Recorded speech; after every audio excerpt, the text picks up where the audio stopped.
మన ఫ్యామిలీ అందరికీ high and Telangana Andhra కోళ్ళకి ఏవో జబ్బులు వచ్చినాయంట కదా. ఆదివారం వస్తేనేమో ఏదో ఒకటి తినాలనిపిస్తుంది, కానీ మటన్ తెచ్చుకుందామంటేనేమో ఎక్కువ రేట్లు ఆయా.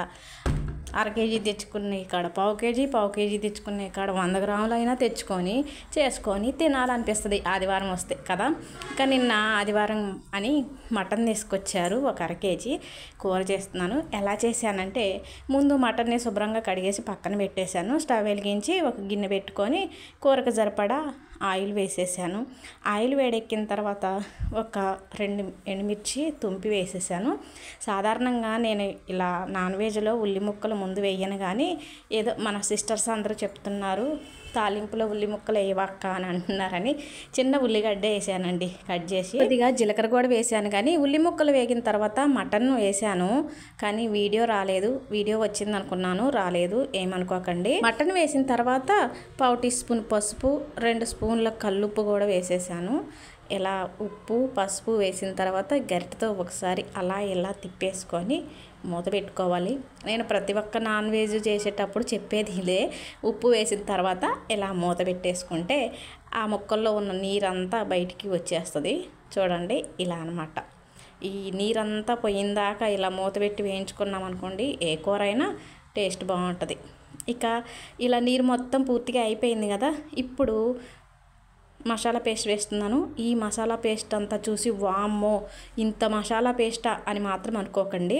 ఇందులో చాలా ఉన్నాయి అనుకోండి. ఉల్లిగడ్డ, పచ్చిమిర్చి, వెల్లుల్లి, ధనియాలు, జీలకర్ర, ఒక 10 జీడిపప్పులు, ఇట్లా అన్నీ వేసేసాను. అన్నీ వేసి మసాలా వేసాను అనమాట. ఆ మసాలా వేసాను. మసాలా పూర్తిగా వేగాలి, పచ్చివాసన పోయిందాక వేయించుకొని మనం ఘాటు ఎంతైతే తినగలుగుతామో అంత కారం వేసుకోవాలి. కారం మేమైతే కొంచెం ఎక్కువే అనుకోండి. అసలు నాన్ వెజ్లో కొంచెం ఘాటు ఎక్కువ ఉంటేనే టేస్ట్ అన్నది బాగుంటుంది. సరే, అందరూ ఘాటు తినాలని లేదు. ఇక కారం వేసిన ఒక్క 3-4 నిమిషాల తర్వాత మటన్ ముక్క ఉడకటానికి, అలాగే మనకు గ్రేవీ కోసము కూడా సరిపడా నీళ్ళు పోయాలి.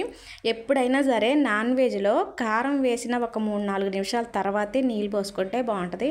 ముందే నీళ్ళు వేసేసామనుకోండి టేస్ట్ బాగోదు, నాన్ వెజ్ కొంచెం నీచు వాసన అన్నది వస్తుంది.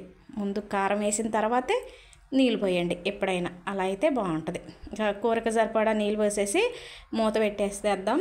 ఈ మూత పెట్టేసిన తర్వాత మటన్ అంటే కొంచెం ముదురుదుంటుంది, కొంచెం లేతది ఉంటుంది. లేతదైతే తొందరగా ఉడుకుతుంది, ముదురుదైతే కొంచెం ఆలస్యంగా ఉడుకుతుంది.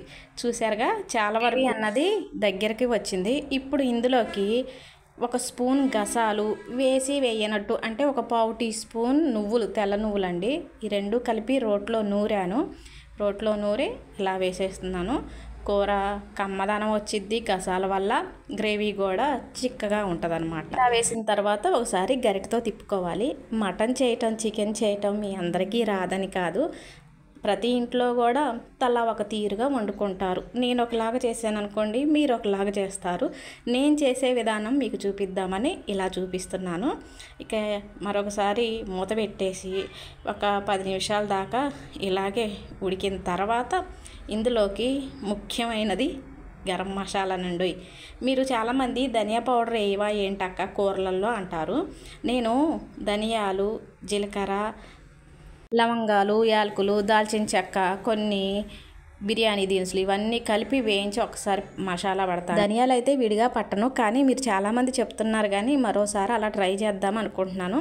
ఇక గరం మసాలా వేసిన తర్వాత కొత్తిమీర కూడా వేసేసాను. కూర అయితే రెడీ అయిపోయినట్టే. చాలా అంటే చాలా కమ్మగా ఉంటుంది. మటన్ అనేది చాలా బాగుంటుంది కదా, అందరికీ తెలిసిందే. చేసుకునే విధంగా చేసుకోవాలి. ఈ వీడియో మీకు నచ్చినట్టయితే లైక్ కొట్టండి, షేర్ చేయండి, నేను చెప్పిన విధంగా చేయండి. చాలా అంటే చాలా బాగుంటుంది. ఇకపోతే ఈ మూలక బొక్క గురించి సినిమాలు కూడా వస్తున్నాయి కదా, ఆ సినిమాలు చూసినప్పుడు నాకైతే నిజమే అనిపిస్తుంది అండోయ్. ఎందుకంటే మా ఇంట్లో కూడా అట్లే జరుగుద్ది. మా 2 పిల్లలు ఉన్నప్పుడు మా వారు మటన్ తెచ్చారంటే కంపల్సరీగా 2 మూలక బొక్కలు తెస్తారు, లేదంటే ఒక్కటి తెచ్చారనుకోండి ఆ ఒక్కదాని కోసం ఇద్దరు కొట్టుకుంటారు. బలగం సినిమా చూసినప్పుడు నా పిల్లలే నాకు గుర్తుకొస్తారండి దీని గురించి.